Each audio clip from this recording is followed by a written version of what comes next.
Estas últimas palabras de Irene justamente tienen que ver con la palabra central del título de esta charla, que tiene que ver con el desvío pensado como derecho, que parece casi como un oxímoron, ¿no? Pensar derecho y desvío, ¿no?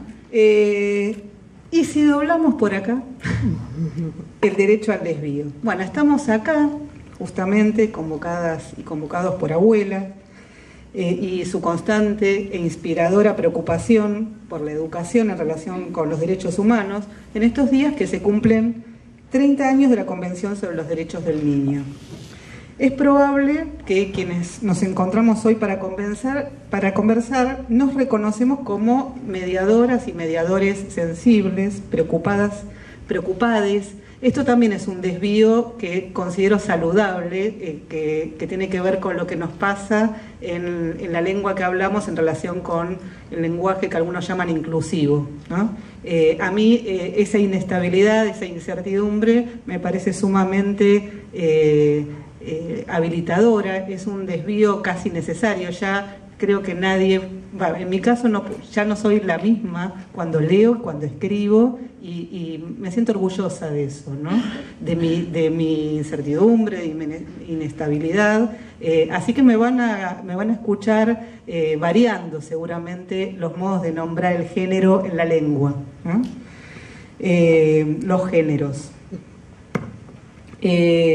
Bueno, como mediadora sensible, preocupadas y preocupados o preocupades, y en procura de caminos que se expandan y profundicen estas preocupaciones y sensibilidades. Cuando me propusieron esta charla, me puse a pensar cómo ser consecuente con estas ideas y a la vez dar cauce a la problematización del lugar de lo artístico en relación con el tratamiento de los derechos.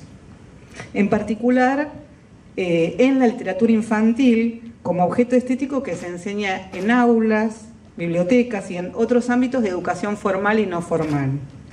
Entonces pensé en el acto de doblar, que es una manía que tengo cuando estoy manejando, la de no atarme al mismo camino siempre y por las dudas girar el volante. No es una metáfora, es verdad, girar el volante para tomar otro atajo, aunque no sepa muy bien a dónde me puede llevar. Asocio esa tendencia al desvío a la etimología de otra palabra que aprendí en unas clases de latín en la carrera de letras, la del verbo delirare, una palabra, delirar, ¿no? Una palabra de origen rural, para denominar un asunto de orden no tan terreno, más abstracto, ¿no? Porque justamente los latinos importaron muchos términos de los griegos para nombrar las cuestiones abstractas, pero otras las crearon utilizando términos que venían de las labores campestres, ¿no? Que el trabajo campesino, que era el dominante, ¿no? en esa época, en el mundo romano. La palabra latina lira nombraba el surco del arado, ¿no? Por lo tanto, de lirare, en su origen quería decir salirse del surco. Uno de los usos más frecuentes del verbo delirar, o del sustantivo delirio, se asocia a desvío. También en la idea de salirse de camino recto, implica no quedar atrapadas o atrapados o rutinizadas en una vía única. Delirare, delirar, desviarse de lo predecible y previsible, tienen que ver con las búsquedas en el arte.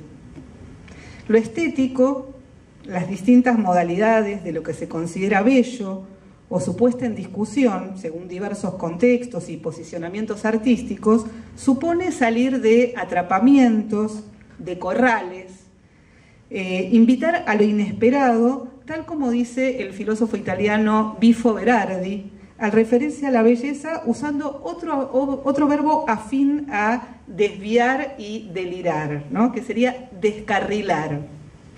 Y aquí vendría la cita de Berardi, que dice: el punto es que la belleza se da en el descarrilamiento de la relación habitual y previsible entre signo y significado y en el descubrimiento de perspectivas múltiples e imprevistas. La belleza tiene que ver con la sorpresa.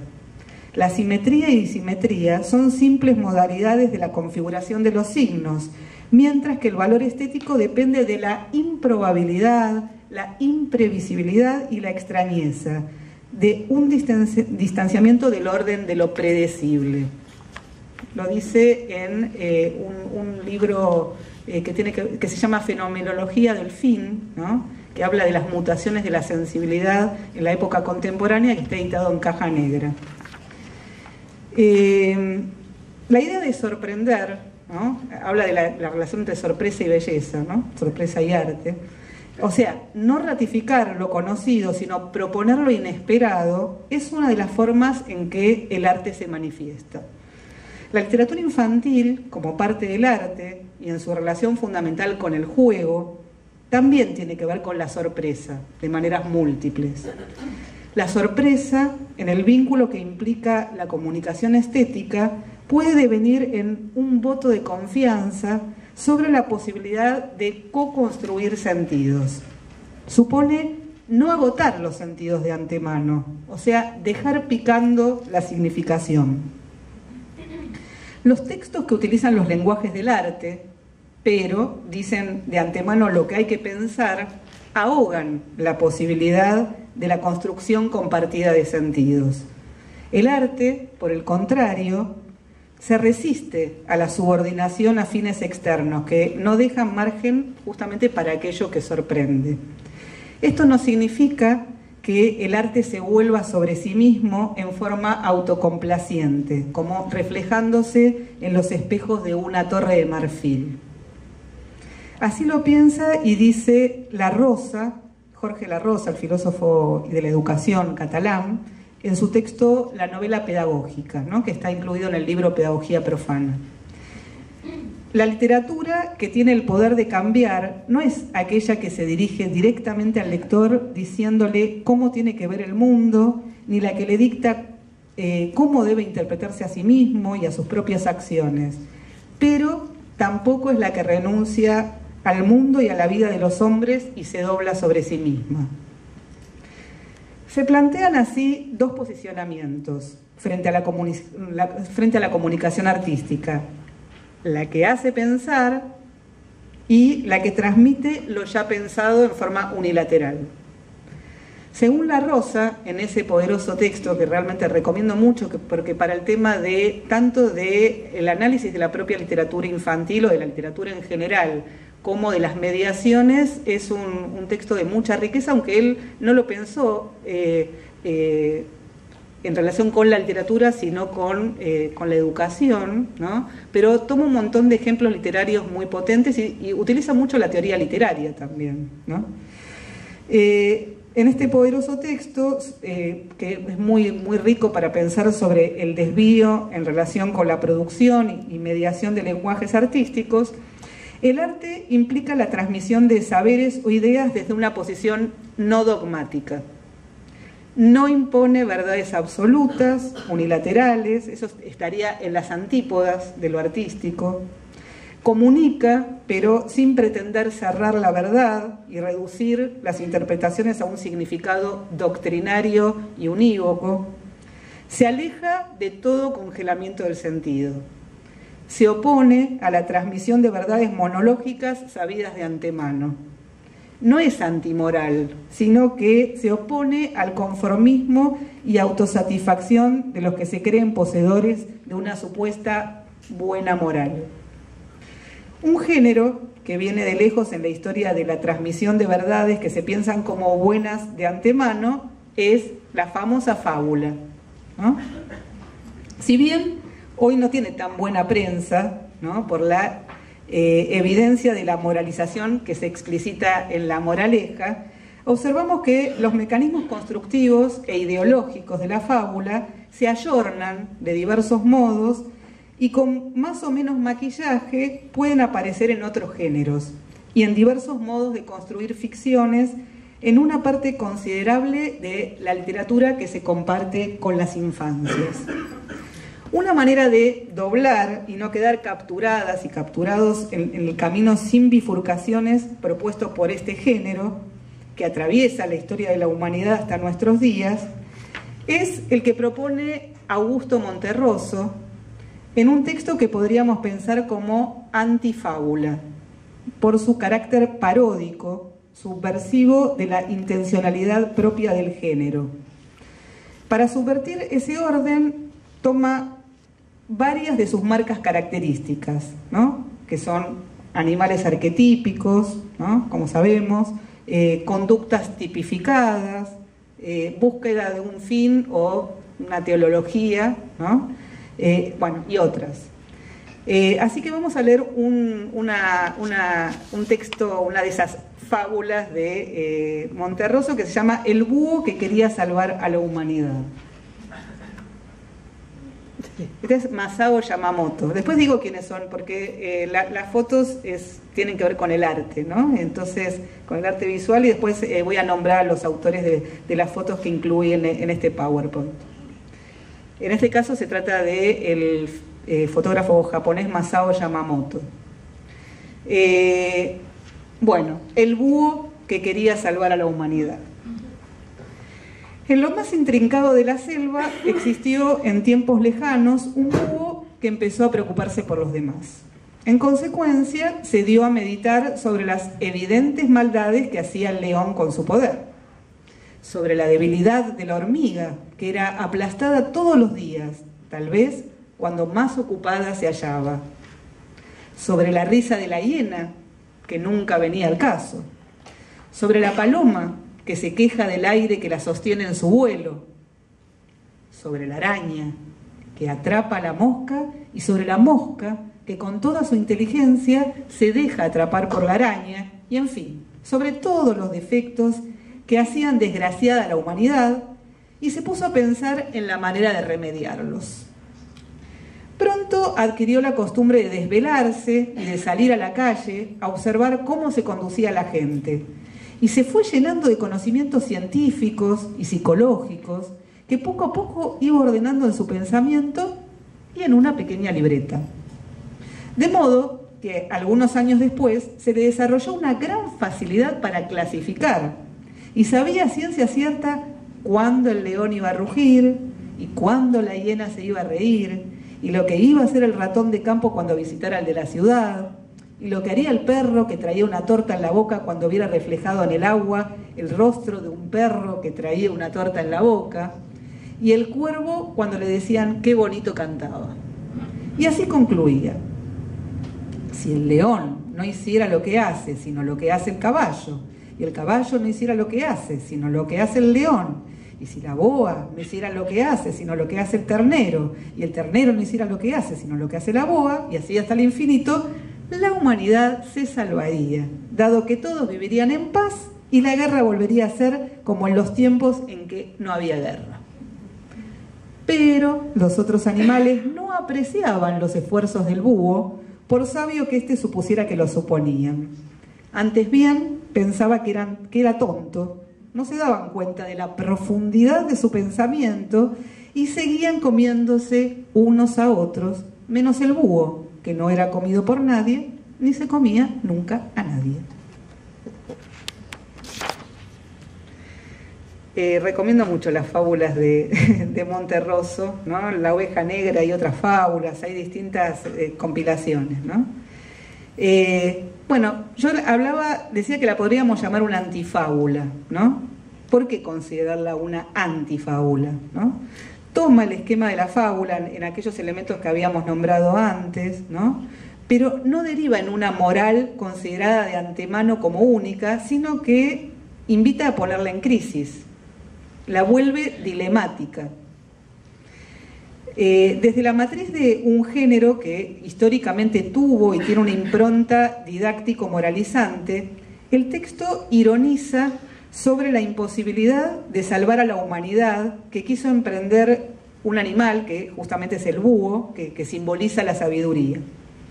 El mesiánico pájaro nocturno propone una relación entre clasificar y estereotipar. Vieron que se pone a clasificar en un momento a los animales, ¿no?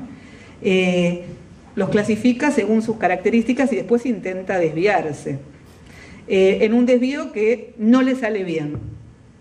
El relato no concluye con lo esperable en una fábula. La expectativa conductista de estímulo-respuesta, propia de los relatos didactizantes, es desarticulada por un final incierto, no precisamente feliz. Probablemente sea una manera de cuestionar el criterio de felicidad como destino esperable de los relatos, ¿no? Algunos textos de literatura infantil resuelven el temor a la incertidumbre con los llamados happy endings, ¿no? Los famosos finales felices, que garantizan el retorno de las situaciones conflictivas a un estado de cierto control, es decir, un statu quo con el que se vuelve a una supuesta normalidad. El pensamiento del quizás desestabiliza, resulta inquietante. Así lo dice Derrida en un texto que se llama Políticas de la Amistad. Dice, lo que va a venir quizá no es solo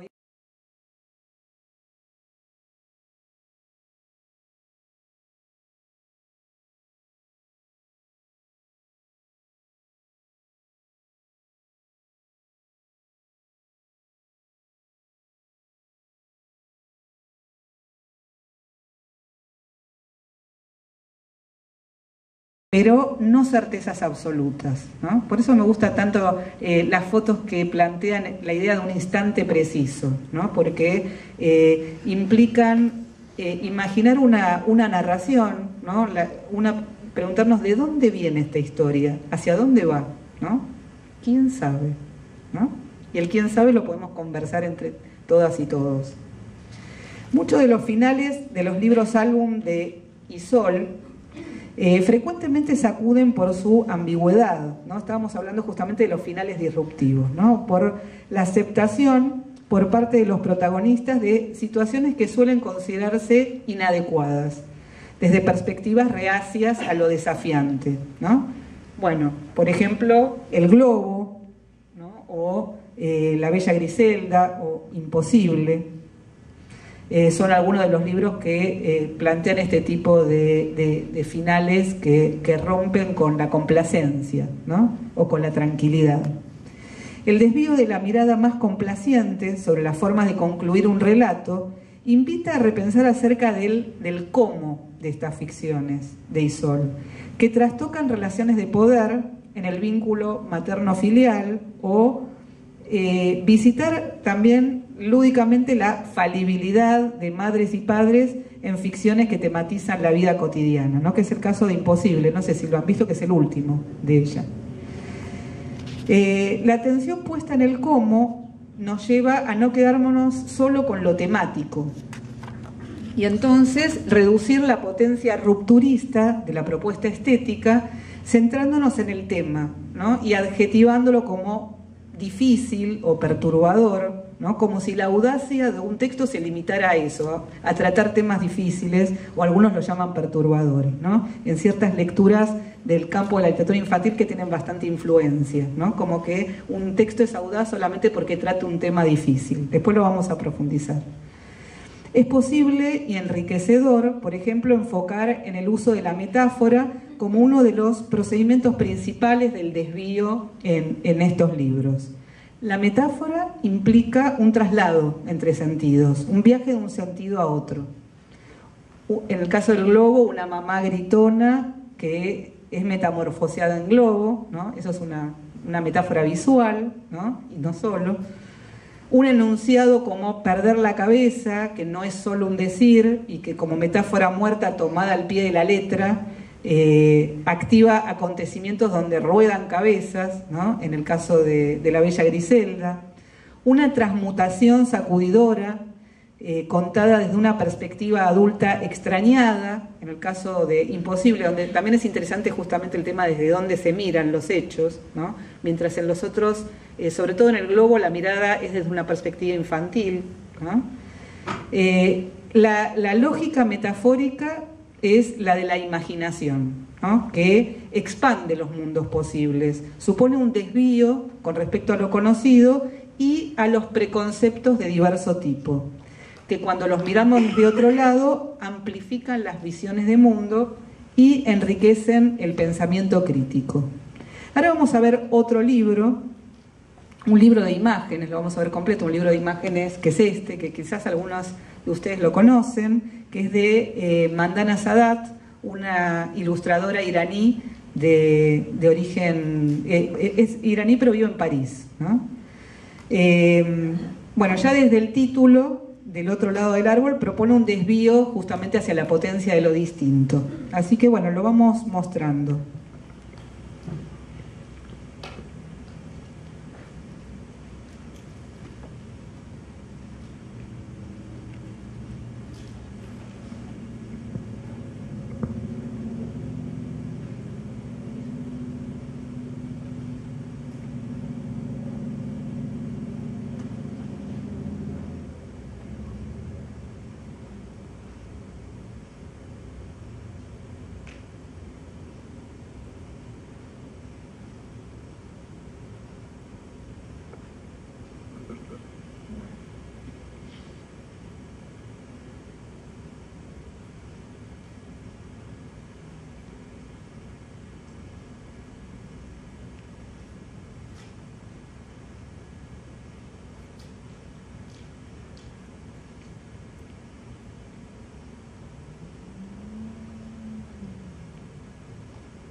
Bueno, la apertura al mundo imaginario, ¿no?, que aparece en esta ficción, justamente como puesta en cuestión del estereotipo literario, sobre todo de un personaje, que no lo quiero nombrar porque quizás para ustedes no, cada uno lo puede mirar desde distintas perspectivas, ¿no?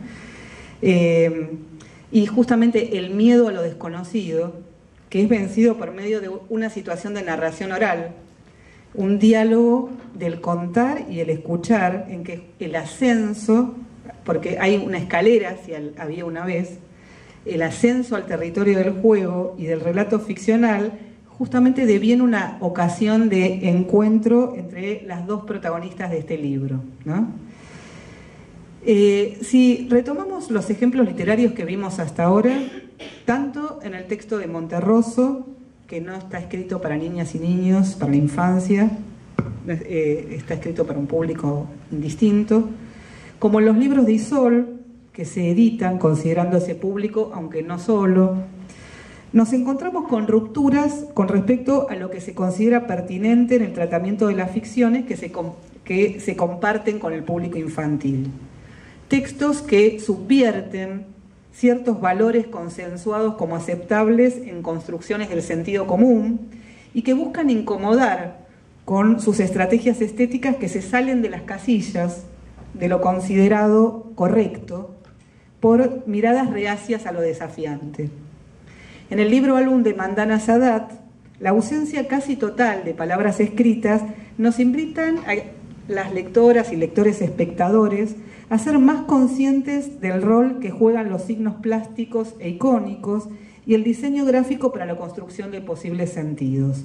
La paleta de colores y el estilo de representación se apartan de estereotipos visuales. El uso de diversas perspectivas en las escenas representadas y de vías originales para expresar la emocionalidad de los personajes propone códigos de lectura propios de la comunicación visual, ¿no? Por ejemplo, el movimiento del cabello de la niña, ¿no? Varía según sus diferentes estados anímicos. El acercamiento inicial a la casa de la anciana propone una complicidad con la niña, ya que como lectores y espectadores somos invitados a sorprendernos simultáneamente con este personaje, con la inquietante ventana, ¿no? O sea que son cuestiones de perspectiva del código visual al que somos invitados a leer. El riesgo de estos textos entonces no se agota en el tema, en el argumento, o en el planteo de una moral disruptiva. La invitación a la indagación sensible sobre lo tratado es enriquecida por los modos singulares en que contenido y forma entran en juego para la construcción de sentidos. Son textos que discuten los estereotipos y las convenciones cristalizadas por medio de diferentes decisiones de la construcción formal, que por lo tanto le dan otra densidad a lo temático y argumental. Todos los temas, inclusive a los que se considera políticamente correctos, corren el riesgo de caer en el estereotipo. Los temas vinculados con los derechos humanos también pueden cristalizarse, ¿no? Lo decíamos antes. Ser vistos como verdades o valores inapelables cuando parten de posicionamientos que se pretenden de antemano bien pensantes. Ese tratamiento está en la vereda opuesta de la multisignificación propia de los discursos artísticos, tal como lo dice María Teresa Andrueto. Cuando un texto propone ser utilizado de modo unívoco como vehículo de transmisión de un contenido predeterminado, lo primero que emprende retirada es la plurisignificación. Se tergiversa la dirección plural de los textos para convertirlos en pensamiento global, unitario. Así, lo literario se subordina a un fin predeterminado que tiende a homogeneizar la experiencia. Eso solo ya es algo que está en las antípodas de lo artístico, donde la ambigüedad y la plurisignificación mandan, ¿no? Lo dice en el texto Los valores y el valor se muerden la cola, que está incluido en el libro Hacia una literatura sin adjetivos, y también está publicado en internet. El pensamiento problematizante acerca de cuestiones como la memoria, la identidad o los derechos de la infancia se puede topar con un callejón sin salida cuando estos temas son tratados desde ficciones monológicas que proponen visiones predigeridas y pretenden direccionar las lecturas hacia mensajes únicos. Ese uso unidireccional de las ficciones se basa en una instrumentalización de los textos artísticos como vías seductoras para informar sobre la realidad y en gran medida conducir hacia determinados modos de actuar y de pensar, o intentar conducir hacia determinados modos de actuar y de pensar. Algunas miradas sostienen que en eso constituiría la función social de la literatura destinada a la infancia, ¿no? Por supuesto lo estamos poniendo en discusión. Si un tema sensible e inquietante se transforma en cliché, inhabilita la posibilidad de pensar, obtura la duda, se lo mira como incondicionalmente bueno. No hay cabida para el pensamiento crítico. Cuando se trata de arte, el monopolio de lo temático y la caída en moralizaciones, cualquiera sea su signo ideológico, operan como embudo de los sentidos al condicionar las tácticas de lectura y anestesiar la posibilidad de prestar atención al juego de las formas. Las artes en donde se entraman el decir, el mostrar y el callar. Hace 12 años la revista virtual Imaginaria publicó un artículo del escritor David Wapner que siempre menciono cuando habla de la tendencia a privilegiar lo temático tanto en la producción textual como en distintas mediaciones.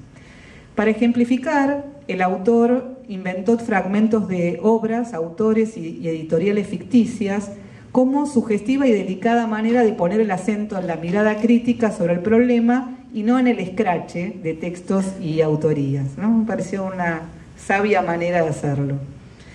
El texto concluye a modo poético con una suerte de proclama disruptiva que la compartimos.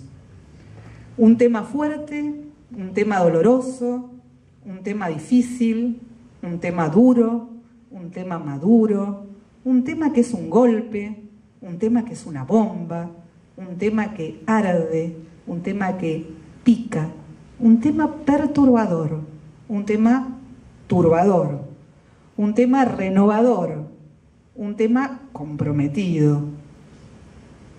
Es un tema, como cualquier otro tema. Es un tema, nada más que un tema. Es un tema que no vale más que otro tema. Lo que vale es el texto, lo que vale es el intertexto, lo que vale es el paratexto, el texto. Un libro es el texto, un libro es su texto oculto. No hay pensamiento sin texto. No hay literatura sin texto oculto. No hay libro sin pensamiento. No hay libro sin literatura. Un libro para chicos es un libro. A mí me parece realmente una síntesis poética, una síntesis muy fuerte. El artículo se llama El tema no es el tema, ¿no? Está publicado en la revista Imaginaria, lo publicó hace 12 años. Así que bueno, si ponen David Wapner, El tema no es el tema, lo pueden leer completo. Es un ensayo híbrido, lo llama él, ¿no? Un ensayo a la manera de David Wapner, ¿no? Que tiene un gran humor, ¿no? Y justamente una tendencia a hibridar distintos géneros. Bueno, y para terminar quisiera hablar de las mediaciones. Vamos a hablar entonces de modos de intervención sensibles y porosos para pensar críticamente los derechos y no solamente los derechos.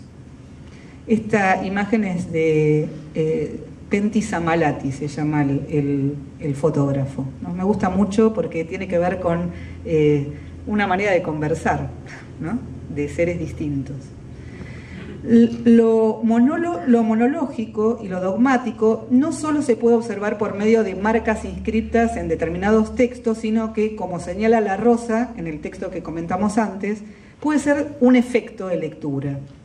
El reduccionismo también puede operar al leer textos que se caracterizan por su polisemia.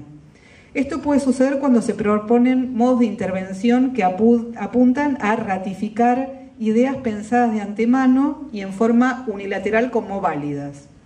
En esos casos, tanto los textos como los lectores no son tenidos en cuenta más que para avalar el programa con el que se quiere convencer de algo.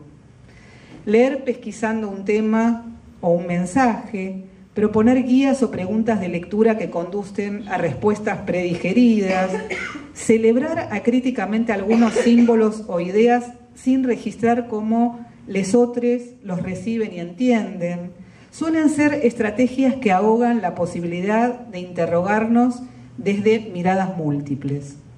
Se trata de situaciones en donde no se garantiza la escucha, la hospitalidad a la mirada de lesotres. En un texto que escribí hace unos años, Oír entre líneas, decía:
La idea es charlar. Sí, es charlar, o sea, que pregunten y que indaguen y que aprovechemos que está Cecilia acá.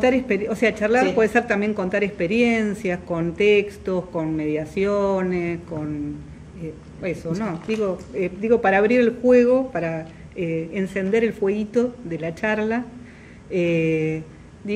También no es solamente hacer preguntas y yo respondo, ¿no? Porque esa no sería la cuestión del diálogo tal como lo estábamos planteando, sino eso, una conversación donde también ustedes puedan contar estos ruidos que a veces tenemos todos los que trabajamos con lecturas y con textos, ¿no? Y que nos encontramos con muchos textos de literatura infantil que tienen determinadas características o con determinadas también con determinadas modalidades de lectura que nos vienen, ¿no? Y con las que tenemos que trabajar, ¿no? Y bueno, entonces eso. Justamente iba a preguntar eso, sí. ¿no? Muchas veces cómo salirse, tal vez tenemos inquietudes individuales, pero lo institucional muchas veces te lleva por algunos lados que uno, bueno, tiene que terminar cediendo algunas cuestiones, ¿no? Bueno, es tal como decís, ¿no? Yo creo que, bueno, hay una transacción entre ciertas cuestiones que tienen que ver con lo institucional, que siempre son negociaciones, que lo mejor que sean negociaciones colectivas, ¿no? Es justamente que no sea un problema individual, sino me parece que, bueno, cuando se trata de instituciones lo mejor es poder trabajar en equipo, ¿no? Por supuesto que eso siempre depende de la micropolítica de las instituciones, ¿no? Pero ser consciente de que también todos tenemos la soberanía del desvío, ¿no? Por eso yo lo planteaba como un derecho a construir también, ¿no? No porque exista el derecho al desvío, sino porque me parece que es una construcción metafórica, pero también que puede devenir real, ¿no? Cuando uno la cree en eso y va generando tramas y redes como para poder hacerlo, ¿no? Es estar atentas y atentos, ¿no? a las brechas, ¿no? donde cuando es complejo siempre hay alguna brecha, ¿no? Uno desea que haya y la va produciendo, ¿no? Sola es difícil. Ir por un camino que no es seguro, ¿no? Doblar. Claro. Claro, sí, claro. Aventurarse también a caminos que no son tan seguros, que bueno, uno no se aventura, no es que se tira a una pileta sin agua, ¿no? Claro, en general uno va tanteando los caminos, no es que uno... Pero también arriesgar a ver, ¿y qué pasa si? ¿No? ¿Qué pasaría si? ¿No? Que es un poco la pregunta que invita a la ficción también, ¿no? Y no es casual que sea la pregunta que invita al juego, ¿no? Que es la de instalar otros mundos posibles, ¿no? Sí. Vos hablabas de no condicionar la interpretación de ciertos textos con preguntas como, ¿no? que apunten hacia una interpretación, ¿no? ¿Cómo hacemos con esos textos que, digamos, que es más cerrada la interpretación que plantean de una historia, de la trama, de lo que sea? ¿Cómo podríamos permitirle a los chicos, las chicas, tener una lectura más abierta, más amplia, si la trama te indica hacia dónde tenés que entender la historia o interpretar? Sí, es verdad. Sí, hay textos que son, yo suelo llamar esos textos verborrágicos, ¿no? O sea, textos que sobredicen, que dicen más de lo que tendrían que decir, y que además conducen los sentidos a significados que ya, como decíamos en la charla, ¿no? Que están ya planteados de antemano. Me parece que ahí, en general, los chicos se dan cuenta, ¿no? Cuando están leyendo textos que bajan línea, ¿no? O sea que incluso aprenden rápidamente cuando les quieren decir algo, ¿no? Incluso a veces le ponen mensajes a los textos que no tenían porque ya vienen muy entrenados en leer textos con mensaje, ¿no? No sé si han tenido experiencia. Entonces la invitación es a invitar con preguntas a correrse de esos lugares y además a detectarlos, ¿no? Porque al leer, a reconocer estereotipos se aprende también, ¿no? Los estereotipos en parte también, para hablar un poquito a favor del estereotipo, hay un libro muy interesante que les recomiendo, que está en la colección de Udeva, de Enciclopedia Semiológica, que se llama Estereotipos y Clichés, ¿no? De Ruth Amosi y Hershberg, se llama la otra autora. Que en una de los capítulos donde habla de la relación entre estereotipo y didáctica, plantea que, bueno, que en realidad siempre necesitamos agarrarnos de lo conocido, ¿no? No podemos, el estereotipo siempre es un vínculo, porque justamente es la repetición de algo que originalmente no fue estereotipo en su primer momento, luego se repite, ¿no? Por lo tanto, para poder reconocerlo tenemos que conocerlo, ¿no? Así que me parece que justamente es interesante aprender a detectar los estereotipos, en la medida que, y es ahí donde cuando uno va generando una rama, una red de textos, ¿no? Por eso la importancia de leer mucha diversidad de textos, sobre todo textos potentes, que cuando uno lee textos abiertos, textos que invitan a los lectores a producir sentidos, ¿no? Por sí mismos, no porque ya le vienen servidos, se dan cuenta cuando hay un texto que le está diciendo lo que tiene que pensar, ¿no? Pero bueno, me parece que en el lugar de las mediadoras y mediadores está también ayudar a reconocer, ¿no? Cuáles son esos textos, textos sobredichos, textos que se caracterizan por la repetición y que desconfían de los lectores, ¿no? Sí. Yo quería hacer un comentario, porque cuando él dijo eso, yo lo primero que pensé, estaba pensando en hacerte la pregunta, uno no debería elegir, porque uno hace como docente, elige, ¿no? Entonces, la pregunta que yo me hacía es, elijo no poner cuentos estereotipados, para llamarlo de alguna manera, porque yo no soy del palo, digamos, para que quede claro, y solamente todos aquellos abiertos, o justamente esta piola, tomar algún estereotipado para poder romperlo, o sea, un poco la pregunta. Bueno, yo soy docente en profesorados, acá tengo algunas colegas y también trabajo en la Universidad de San Martín en temas de enseñanza en relación con literatura infantil, y en general elijo trabajar con la retórica de lo sobredicho, porque si no, ¿cómo la reconocemos, ¿no? Para poder reconocer el silencio hay que saber cómo funciona el ruido también, ¿no? Entonces, utilizo textos, que hay un montón en el mercado, que se caracterizan justamente por explicaciones innecesarias, por moralizaciones, por narradores que guían los sentidos monológicamente, ¿no? O sea, son todas marcas que tienen que ver con, que parten de una mirada sobre la infancia, sobre los lectores infantiles, como que minorizante, como que hay que explicarles, que hay que no se les tiene confianza, que no se les tiene confianza en su posibilidad autónoma de co-construir, ¿no? Las significaciones. Entonces, por eso me parece que sí, que es importante trabajar con esos textos. Y con los chicos también, ¿no? Yo, prefiero con los chicos también elegir. Ellos de todos modos leen de todo, ¿no? Entonces, bueno, tienen muchas posibilidades de encontrarse con esos textos, lamentablemente, ¿no? En la escuela o fuera de la escuela, ¿no? Pero entonces aprender a señalarles bueno, y esto era necesario que estuviera dicho, ¿no? La redundancia, por ejemplo, en la imagen y el texto, que es otra de las formas del sobredecir. Hay textos que son, bueno, sobre todo ciertos libros álbum, pero también ciertos libros ilustrados donde la ilustración expande los sentidos o a veces contradice lo que dice el texto escrito, ¿no? Enseñar, mostrarles esas cosas, ayudar a mirar, ¿no? Ayudar a leer con lupa, digamos, ¿no? Con una lupa ficcional o metafórica, o, ¿no? Acercarse, prestar atención a la forma de los textos, ¿no? Yo recién, vos decías minorizar. Acá. Ah, perdón.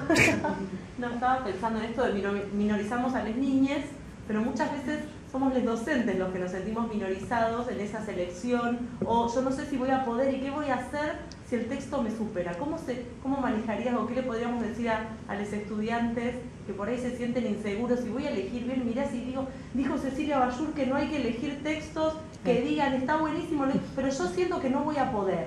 No, hay que probar. Uno va aprendiendo eligiendo, ¿no?